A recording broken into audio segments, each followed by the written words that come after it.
ಕೋಟ್ಯಾಧೀಶ್ವರನಾದ ನಂಜುಂಡೇಶ್ವರ ಸ್ವಾಮಿ.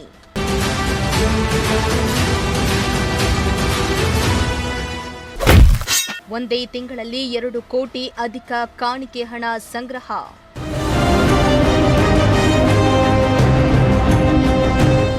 ರಾಜ್ಯದ ಶ್ರೀಮಂತ ದೇವಾಲಯಗಳಲ್ಲಿ ಒಂದಾದ ದಕ್ಷಿಣ ಕಾಶಿ ನಂಜನಗೂಡಿನ ನಂಜುಂಡೇಶ್ವರ ದೇವರು ಒಂದೇ ತಿಂಗಳಿಗೆ ಕೋಟ್ಯಾಧೀಶ್ವರ ಆಗಿದ್ದಾರೆ.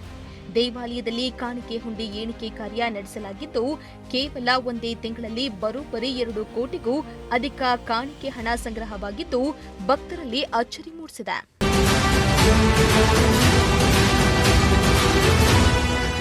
ನಂಜನಗೂಡು ದೇವಾಲಯದ ಒಟ್ಟು 37 ಹುಂಡಿಗಳಲ್ಲಿ ಭಕ್ತರು ಅರ್ಪಿಸಿದ ಕಾಣಿಕೆಗಳನ್ನು ಎಣಿಕೆ ಮಾಡಲಾಯಿತು.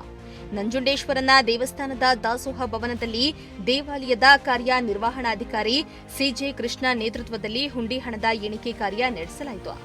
37 ಹುಂಡಿಗಳಲ್ಲಿ ಸುಮಾರು 2 ಕೋಟಿ 11 ಲಕ್ಷದ 48,728 ರೂಪಾಯಿ ಹಣ ಸಂಗ್ರಹವಾಗಿರುವುದು ವಿಶೇಷವಾಗಿತ್ತು. ಅಲ್ಲದೆ ದಾಖಲೆ ಹಣದ ಮೊತ್ತದ ಜೊತೆಗೆ ಭಕ್ತರಿಂದ 58 ಗ್ರಾಂ ಚಿನ್ನ, 2 ಕೆಜಿ 500 ಗ್ರಾಂ ಬೆಳ್ಳಿ, 46 ವಿದೇಶಿ ಕರೆನ್ಸಿಗಳು ದೊರೆತಿವೆ. ಜೊತೆಗೆ ಬಹು ಮುಖ್ಯವಾಗಿ ಕಳೆದ 4-5 ವರ್ಷಗಳಿಂದ ನಿಷೇಧಿತವಾಗಿರುವ 2,000 ಬೆಲೆಯ ನೋಟು, 500 ರೂಪಾಯಿಯ ಹಳೆಯ ನೋಟುಗಳು ಕೂಡ ಸಂಗ್ರಹವಾಗಿದೆ.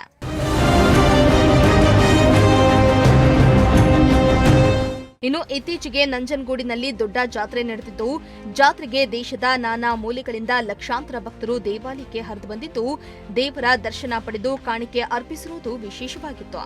ಭಕ್ತರ ಸಂಖ್ಯೆ ಹೆಚ್ಚಳವಾದ ಹಿನ್ನೆಲೆ ಹುಂಡಿ ಕಾಣಿಕೆ ಸಂಗ್ರಹದಲ್ಲಿಯೂ ಹೆಚ್ಚಳವಾಗಿ ದಾಖಲೆ ಮೊತ್ತ ಸಂಗ್ರಹವಾಗಿದೆ. ನಂಜನಗೂಡಿನ ಬ್ಯಾಂಕ್ ಆಫ್ ಬರೋಡಾ ಶಾಖೆಯ ವ್ಯವಸ್ಥಾಪಕ ಮತ್ತು ಸಿಬ್ಬಂದಿಗಳು ಹಾಗೂ ಗ್ರಾಮೀಣ ಪ್ರದೇಶದ ಸುತ್ತಮುತ್ತಲ ಮಹಿಳಾ ಸ್ತ್ರೀಶಕ್ತಿ ಸಂಘದ 100 ಮಹಿಳೆಯರು ಎಣಿಕೆ ಕಾರ್ಯದಲ್ಲಿ ಭಾಗಿಯಾಗಿದ್ದರು.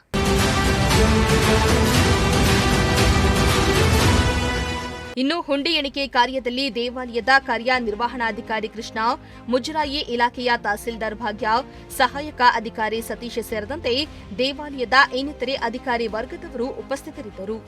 News desk, Prajashakti TV, Tumakuru.